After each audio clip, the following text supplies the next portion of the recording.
गया था ना वो अरे बिल्कुल आ गया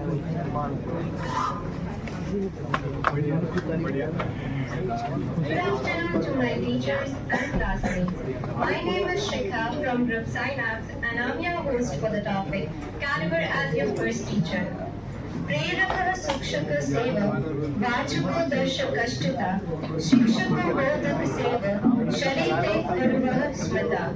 Meaning, one who inspires, gives information, tells the truth, guides, imparts education and knowledge, all these are equal to Guru. We all know Caliber plays a huge role in the field of medicine, research and education. Caliber teaches us the human anatomy and helps us understand the complexities of human body. It also helps us in determining the cause of death in case of criminal investigations. It also helps us in practicing surgeries to develop new medical devices, new medicines, studying the diseases, etc.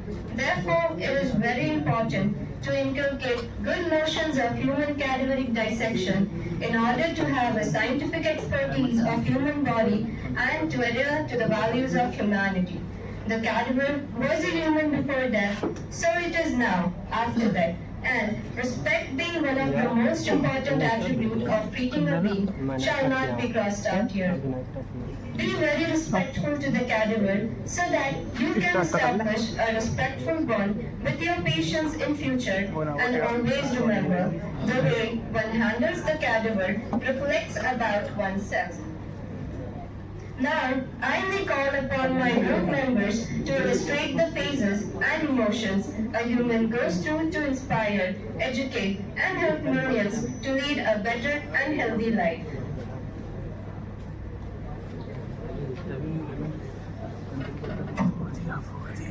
Today's topic is cadaver as a first teacher. हम बचपन से ही सुनते आ रहे हैं कि गुरु गोविंद दो खड़े ताके लागू पाए, बलिहारी गुरु आपने गोविंद दियो बताए. गुरु हमारे जीवन में गुरु का सर्वश्रेष्ठ स्थान होता है. गुरु हमें सब कुछ सिखाते हैं. हमारे जीवन में गुरु का स्थान जैसे अंधकार में दीपक के समान होता है. परंतु क्या एक मृत शरीर अर्थात कैडेवर हमें कुछ सिखा सकता है? हाँ, एक मेडिकल स्टूडेंट के लिए कैडेवर ही उसका शिक्षक होता है.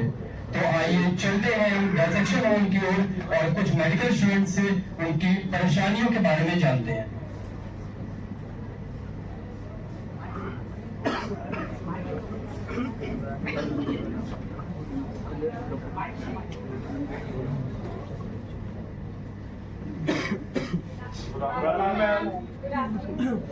आप लोग आज परेशान भी लग रहे हैं.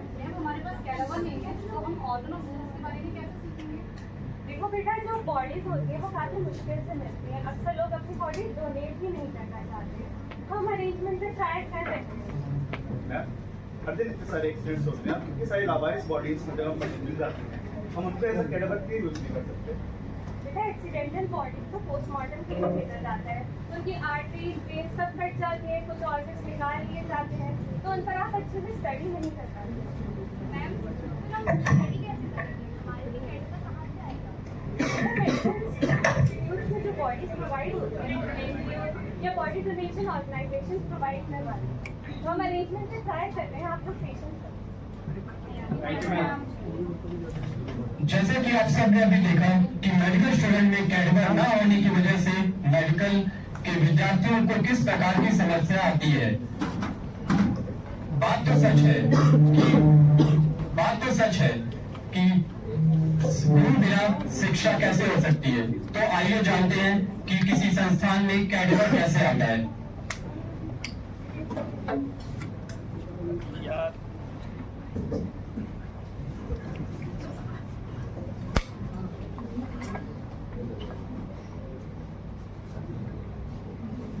और डॉक्टर साहब कैसे हैं? मैडम कैसे आना होगा? आपको कोई दिक्कत होती है आपको बता दीजिए. अरे दिक्कत दरअसल हमारे स्टूडेंट्स को हो रही है. उनके लिए कैडावर की अरेंजमेंट नहीं हो पा रही है. उसी सिलसिले में आए. चाहते तो हैं कि लोग आगे आए और आके अपना बॉडी डोनेट करें, जिससे हम इस संस्थान की, डॉक्टर्स की और संस्थाओं की हेल्प कर पाएँ और बच्चे उससे सीख पाएँ और उसके माध्यम से हम उन्हें समझा पाएँ कि बॉडी डोनेशन के माध्यम से भी हम लोगों की सेवा कर एक पिता जिसने हाल ही में अपने संतान को खोया है, वो डॉक्टर्स की यह बात सुन रहा था और आत्मचिंतन किया कि वह अपना देह दान करेगा। उसने सोचा, समझा और फिर अगले दिन अस्पताल आता है। मैंने आप लोगों की बात समझ आया कि मृत्यु के बाद हमारे ये देश बहुतों की मदद कर सकता है। मुझे पता चला कि मृत्यु के बाद देहदान करने से हमारे भावी डॉक्टर को शिक्षा प्राप्त हो सकती है, इसलिए मैं भी देहदान करना चाहता हूँ। आपका यह कदम हमारे मेडिकल क्षेत्र में सराहनीय है और आशा है आपके जैसे और भी लोग देहदान करें, जिससे हमारे मेडिकल छात्र अच्छी शिक्षा ग्रहण करके एक अच्छे डॉक्टर। मैं भी कामना करता हूँ कि जो भी डॉक्टर मुझ पर अध्ययन करेंगे वह एक अच्छे डॉक्टर बने और देश की निस्वार्थ भाव से सेवा करें। इस संसार में जहाँ कोई भी व्यक्ति देहदान नहीं करना चाहता है, वहाँ एक व्यक्ति ने देहदान करके एक अनमोल कदम उठाया है और कई संस्थाएं भी हैं जो देहदान की जागरूकता को जगाती हैं और मेडिकल कॉलेज को कैडेवर प्रदान कराती हैं। इस एडकॉम के द्वारा हम उन संस्थाओं को दिल से धन्यवाद और सम्मान करते हैं। तो आइए अब हम जानें कि कैडेवर मिलने के बाद उसे कैसे प्रिजर्व किया जाता है, कैसे और क्यों प्रिजर्व किया जाता है।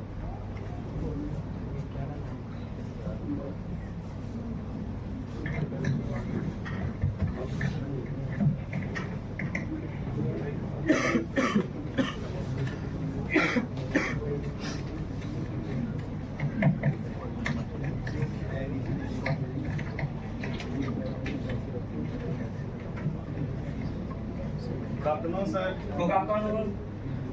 आज हम लोग सीखेंगे कैडेवर क्यों और कैसे प्रिजर्व किया जाता है। सर हम कैडेवर को प्रिजर्व कर ही क्यों रहे हैं? जब हमारे फ्रेश कैडेवर आता है हम तभी डिसेक्शन क्यों नहीं कर देते हैं? हाँ, कैडेवर को हम इसलिए प्रिजर्व करते हैं, जब कोई हमारे हॉस्पिटल में डेड बॉडी आती है तो उसमें बहुत सारे इन्फेक्शंस होते हैं, जैसे बैक्टीरिया, वायरस, माइक्रो ऑर्गेनिज्म। उन सबसे अपने आप को बचाने के लिए भी, और जो कैडेवर होता है वो भी इन बैक्टीरिया वायरस की वजह से डिकम्पोज हो सकता है, इसलिए हम कैडेवर को प्रिजर्व करते हैं। और हम जो स्टडी करेंगे कैडेवर की वो पार्ट वाइज करेंगे, तो हो सकता है हमें इसमें 4 महीने 5 महीने और टाइम लगे, तो उसे बहुत लंबे टाइम पर प्रिजर्व करने के लिए हम कैडेवर में एम्बाल्मिंग फ्लूइड इंजेक्ट करते हैं, जिस वजह से ये इस पे अध्ययन का हम स्टडी करेंगे। सर, ये एम्बाल्मिंग फ्लूइड क्या होता है, तो क्या फंक्शन होता है? हाँ, एम्बाल्मिंग फ्लूइड 10 से 10 to 12 मिलीलीटर होता है। इसका स्पेसिफिक कंपोजिशन होता है, जो हम इसे फ्यूमरल आर्टरी से हम इसमें इंजेक्ट करते हैं। इसमें मेन कंपोजिशन में फॉर्मलिन और वाटर होता है, और इसमें फिनॉल होता है जो जर्मिसाइड और फंजीसाइड होता है, जिससे बॉडी में फंगस और बैक्टीरिया नहीं आएंगे। और इसमें ग्लिसरीन होती है, ग्लिसरीन वेटिंग एजेंट होता है, इससे वाटर के साथ अच्छे से मिल सकता है, जिससे बॉडी ड्राई नहीं होगी और इसकी सॉफ्टनेस बनी रहेगी। और इसमें नेप्थलीन भी होती है, जो एंटी फंगल और एंटी माइक्रोबायलल प्रॉपर्टी होती है इसमें। और इसमें मिथाइल अल्कोहल होता है। मिथाइल अल्कोहल क्या होता है, फॉर्मलिन को डिस्पर्जन में अच्छे से हेल्प करता है, जिससे फॉर्मलिन पूरी बॉडी में डिस्पर्ज हो जाती है।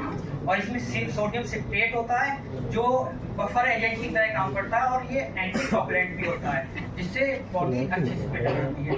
फिर हम इसे बॉडी को प्रिजर्व करने के बाद एक फॉर्मलिन के टैंक में रख देते हैं, जिससे बॉडी एक्सटर्नल और इंटरनल दोनों तरह से प्रिजर्व हो जाती है। हाँ, इन्वॉल्वमेंट करने के लगभग 4 से 5 महीने बाद हम बॉडी पे डाइसेक्शन करते हैं, जिससे बॉडी की स्किन और मसल्स अच्छे से सेपरेट होने लगती हैं, तो अच्छे से समझ में आता है। और देखते हैं कैसे करेंगे। तो हमने कैडेवर मिलने के बाद कैडेवर को प्रिजर्व करने के तरीका जाना, जिसके बाद 3 से 4 महीने बाद कैडेवर पर बच्चे डाइसेक्शन करके शिक्षा प्राप्त करते हैं। तो आइए चलते हैं डाइसेक्शन हॉल की ओर और डाइसेक्शन हॉल के कुछ महत्वपूर्ण नियमों के बारे में जानते हैं।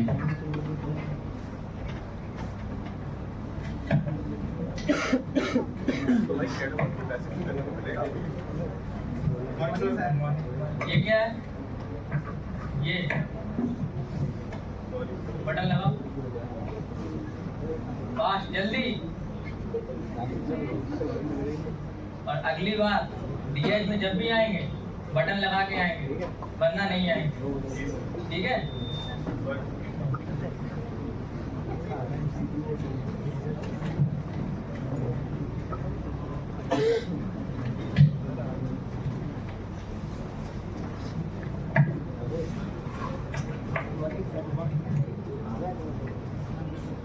आप लोग क्या एंटी इन्फेक्टेड लोग हो क्या? आपको इन्फेक्शन का डर नहीं है क्या? देखो, जब भी डीएच में आना है ना, मेन काम अपना प्रोटेक्शन है। Self protection is the main protection. ठीक है? तो मास्क और ग्लव्स कंपलसरी है। ऐसा कभी भी नहीं होगा कि जब तुम डीएच में आओ और बिना मास्क और ग्लव्स के एंटर करो। ठीक है? तो आगे से हमको भी सबको यही याद रखना है कि बिना मास्क और ग्लव्स के हम लोग डीएच में एंटर ना करें, क्योंकि कई प्रकार के इन्फेक्शन हमें हो सकते हैं। ठीक है? चलो ठीक है, ओके।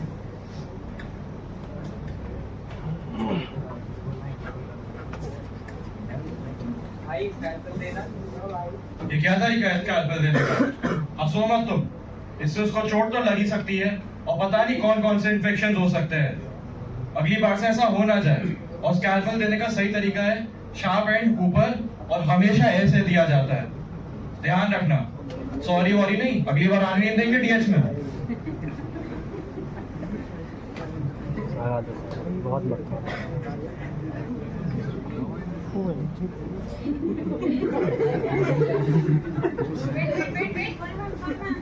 ये आप कैसे आई है डाइसेक्शन हॉल में?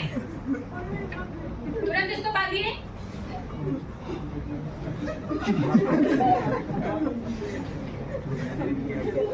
जो भी इस तरीके से, स्पेशली गर्ल्स, अगर वो अपने बाल खोल के आ रही है डाइसेक्शन हॉल में, तो वो बिल्कुल भी अलाउड नहीं है।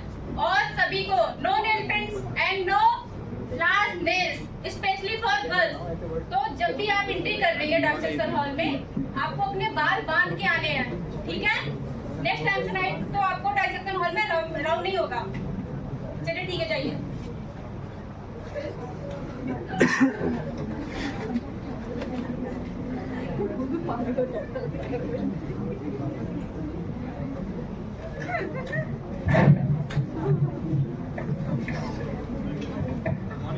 मॉर्निंग हो गया, सीख लिया डाइजेशन? अच्छा जी, क्या कर रहे हो? क्या नाम है तुम्हारा? तो ये नीचे फेंके जाएंगे ग्लव्स, और तुमने मास्क ही फेंका था। कहाँ फेंकेंगे इन्हें? हाँ, इन्हें रिस्पेक्टिव डस्टबिन में फेंकेंगे, और आगे से ऐसा ना हो। ठीक है? ध्यान रखना आगे से इन चीजों का।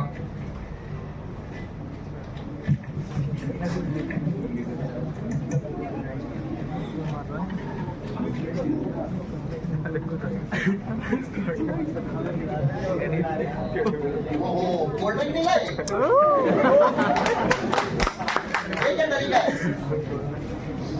अरे सॉरी वॉरी कुछ तो बोलोगे, सिर्फ बदतमीजों की तरह खड़े हो जाओगे। नहीं, आगे से ये सब अलाउ नहीं है। खाने के लिए स्पेसिफिक समय दिया जाता है, इंटरवल क्लासेस सब कुछ होता है, पर फिर भी तुम लोगों को डीएच में ही आकर खाना है। मेन चीज जो है, ये सबसे होगा क्या? तुम अभी यही हाथ पैर मुंह पे लगाओगे, यही नाक में लगाओगे, और यहाँ कोई ऐसा हाइजीन एनवायरनमेंट तो है नहीं। मेन एनवायरनमेंट अपनी, मैंने वही बताता हूँ सब लोगों को कि प्रोटेक्शन, मतलब अपनी प्रोटेक्शन सबसे जरूरी है। ठीक है? तो खाने पीने का भी विशेष ध्यान रखना है। ये सब डिस्टेंस अलाउ नहीं होता है, याद रखोगे? चलो ठीक है।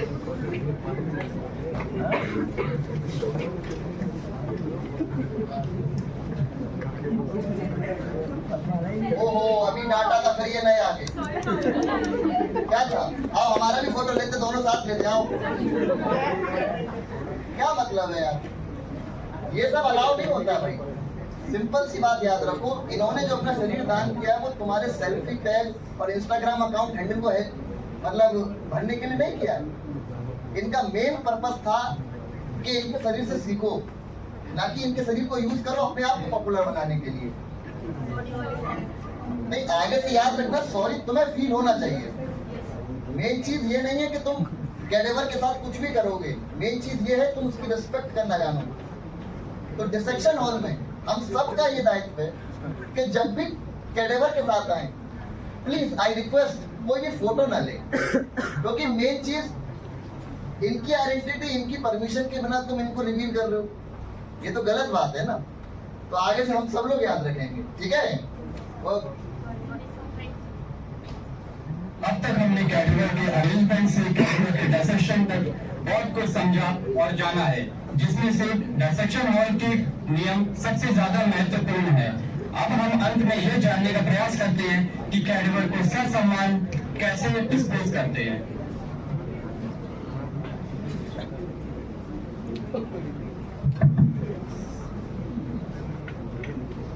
Good afternoon ma'am. Good afternoon students. आप लोगों के लिए एक नोटिस है, आज आप लोगों की लास्ट डायसेक्शन क्लास है, तो आई होप आप सब ने अच्छे से पढ़ाई की होगी कैटेवर का यूज़ करके और काफ़ी रिस्पेक्टफुली आपने हैंडल किया होगा कैटेवर को। तो हम लोग क्लास शुरू करें। मैम आज की क्लास के बाद कैटेवर का क्या होगा?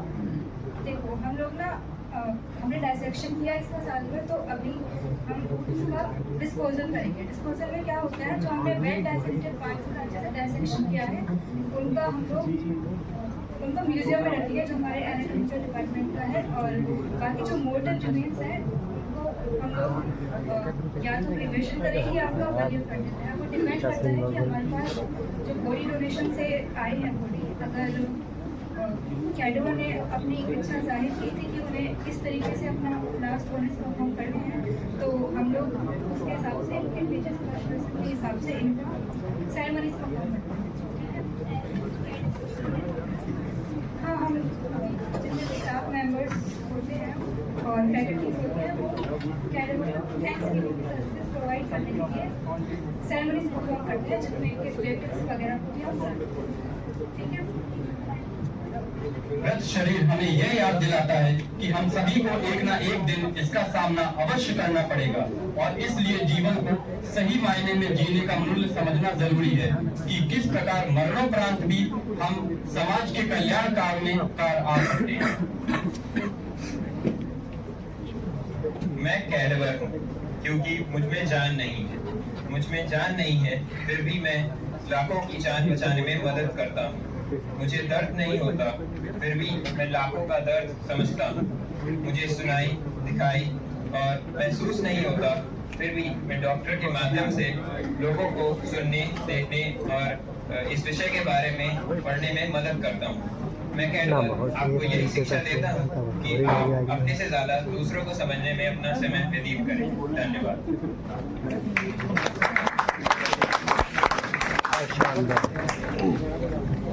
कृतांजना प्रथम दयसी पीतम तोयमल्पम स्मरन्त शीर्षि मुदितभारा नारिकेला नराणां ददति जन्मन् लपासुरातमा जीवितांत न हि कृतमोपकार साधवो विस्मरन्ति। Meaning, the coconut tree takes little water in the initial years to grow, but never forgets the help it gets. It bears the burden of fruits throughout the lifespan to bestow upon people in sweet and nourishing food.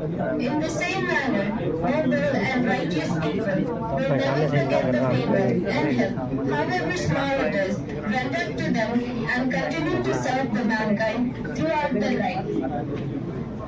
Similarly, we'll never forget your sacrifice. You'll always be remembered in our hearts.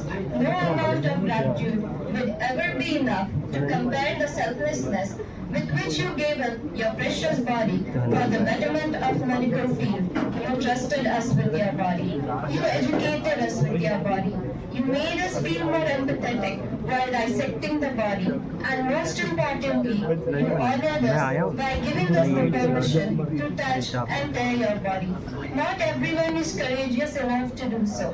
I'd also like to thank your family and friends for your extremely generous donation. Thank you so much for your donation. Dhanyavad.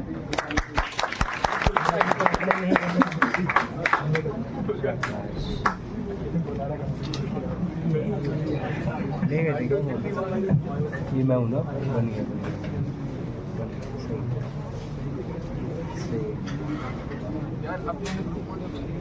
इस दुनिया में कितने लोग मिले, कुछ याद नहीं सब भूल गए। एक तुम किताबों जैसे हो, एक तुम जुबानी याद हुए। Thank you.